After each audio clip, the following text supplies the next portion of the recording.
Two men arrived in Tokyo during the same rainy week in April. They worked in the same office, earned almost the same salary, and rented small apartments only a few train stations apart. One of them was Adam, who believed that a higher salary would eventually solve every financial problem in his life. The other was a quiet Japanese employee named Kenji, who never earned an extraordinary income and never discovered a secret investment that made him rich overnight. 7 years later, Adam was earning more money, but he still felt nervous whenever he opened his banking application. Kenji was earning less, yet he had savings, investments, no consumer debt, and enough financial security to walk away from a job that made him miserable. Kenji had not become wealthy by earning more than Adam. He had become wealthy by using his salary differently, and the entire difference began with a small notebook that Adam initially believed was completely useless. When Adam first moved to Tokyo, he was fascinated by the city. The trains arrived with incredible precision, every convenience store offered something new, and every street seemed to give him another reason to spend money. Adam worked hard and received his salary at the end of every month, but he kept telling himself that financial planning could wait until his income became larger. He was not irresponsible in an obvious way. He did not buy a luxury car or lose his salary in one enormous purchase. His money disappeared through small decisions that always looked reasonable on their own. He ordered food because he returned home exhausted. He paid for several subscriptions because each one seemed inexpensive. He upgraded his phone because the new model looked more professional. Adam was not buying one enormous financial problem. He was slowly collecting hundreds of tiny ones. Kenji worked at a desk only a few meters away. He wore simple clothes, brought lunch from home several days a week, and never appeared unusually excited when payday arrived. While the other employees discussed what they planned to buy, Kenji opened a small notebook and carefully wrote down several numbers. One afternoon, Adam finally asked him what he was doing. Kenji explained that he was using a Japanese money management method called Kakeibo. Instead of simply checking his bank balance, he recorded his spending, reflected on his choices, and decided what his money should accomplish during the following month. Adam smiled and told him that modern banking applications could already track every purchase automatically. Kenji agreed that an application could show where the money had gone. Then he asked Adam a question that would remain in his mind for years. Can the application explain why you wanted to spend it? Adam believed that Kenji was simply more disciplined, but he was wrong. Kenji had created a system that did not require him to feel disciplined every hour of every day. At the beginning of each month, he divided his money into clear categories. One part covered essential expenses such as rent, transportation, utilities, and groceries. Another part was reserved for entertainment and personal purchases. A third part supported learning, relationships, and meaningful experiences. But the final category was the most important. That money moved into savings and investments immediately after payday, before Kenji had an opportunity to spend it. Adam followed the opposite order. He received his salary, paid his bills, enjoyed the month, and promised to save whatever remained. Unfortunately, the amount remaining at the end of the month always looked remarkably similar to zero. Kenji did not save what remained after spending. He spent what remained after saving. The notebook was only one part of Kenji's approach. He also followed the Japanese idea of motenai, which expresses regret over wasting something valuable simply because it can be replaced. Kenji repaired useful items before buying new ones.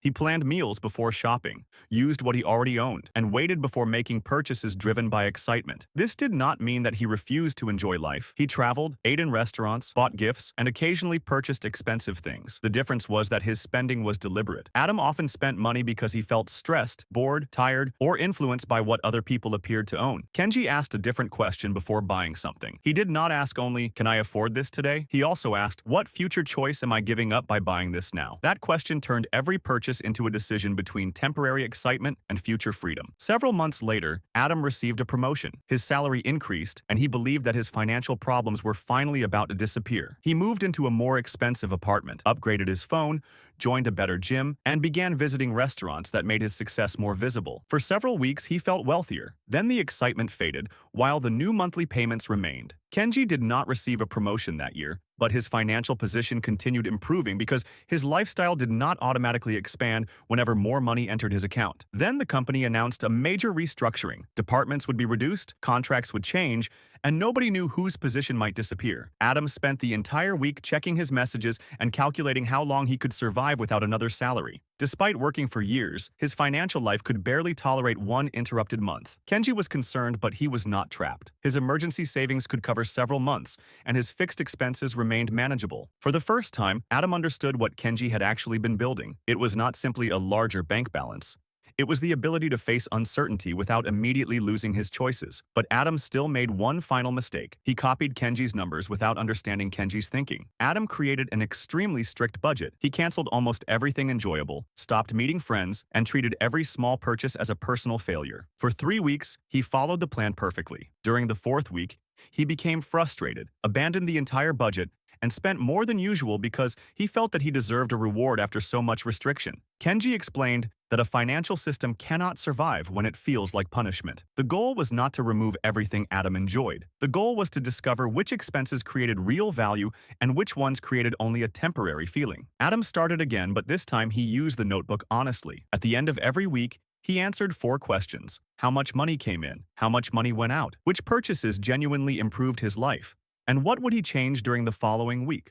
Adam discovered that eating with close friends gave him more happiness than ordering food alone. He realized that one useful subscription was worth keeping, while several others had survived only because canceling them required effort. He also noticed that buying something new often gave him less satisfaction than watching his emergency fund grow. The notebook did not make Adam wealthy overnight. It did something more important. It made his behavior visible. Once his behavior became visible, it became changeable. Adam automated a small transfer on payday, reduced unnecessary fixed expenses, built an emergency fund, and began investing consistently. The progress appeared slow at first, but the system gradually began creating momentum. 7 years after arriving in Tokyo, Adam and Kenji met inside a small cafe near the train station where their story had begun. Kenji had not become a flashy millionaire. He still dressed simply, still used his notebook, and still considered expensive decisions carefully. But he possessed something Adam once confused with money. He possessed freedom. He could leave a bad job without panic, handle an emergency without borrowing, help his family without destroying his future, and make decisions based on what mattered rather than what his next salary forced him to accept. Adam had changed as well. He no longer used money to create the appearance of success. His income had become a tool instead of a performance. The Japanese lesson was never that everyone should live with extreme restriction. The lesson was that wealth often grows quietly through decisions that seem unimportant once, but become life-changing when repeated for years. You do not need to wait for the perfect salary before taking control of your money. Begin by recording what you spend, protecting part of your income on payday, reducing waste without removing joy, and asking what future choice each purchase might be replacing.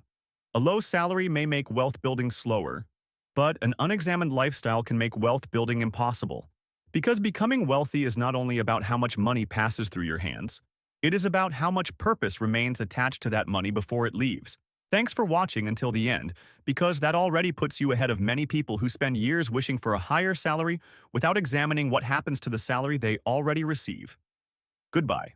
And if this story changed the way you think about money, subscribe to the channel and turn on notifications because financial freedom will not belong only to those who earn the largest salaries.